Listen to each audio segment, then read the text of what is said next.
مکہ معظمہ سے مشرق کی سمت سے طائف جانے والی سڑک پر تقریباً 23 کلومیٹر کی دوری پر میدان عرفات واقع ہے۔ جنت سے نکلنے کے بعد اسی جگہ پر آدم و حوا نے ملاقات کے بعد ایک دوسرے کو پہچانا، اسی لیے اس کو عرفات کہتے ہیں۔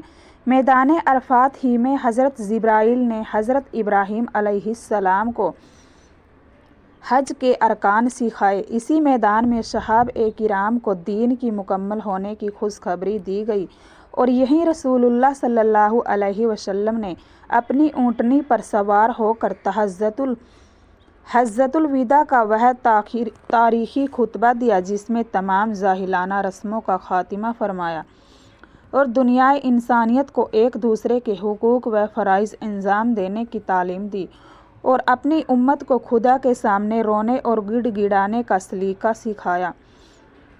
اور اسی جگہ پر قیامت کے دن میدان حشر قائم ہوگا اور بندوں کا حساب و کتاب ہوگا۔ دنیا بھر سے حج کرنے والے 2 ذی الحجہ کو اسی میدان میں پہنچ کر فریضہ حج ادا کرتے ہیں۔ عرفات میں ٹھہرنے کو وقوف عرفہ کہتے ہیں۔ زوال سے لے کر غروب آفتاب تک یہیں ٹھہرنا ضروری ہے۔ السلام علیکم ورحمۃ اللہ وبرکاتہ۔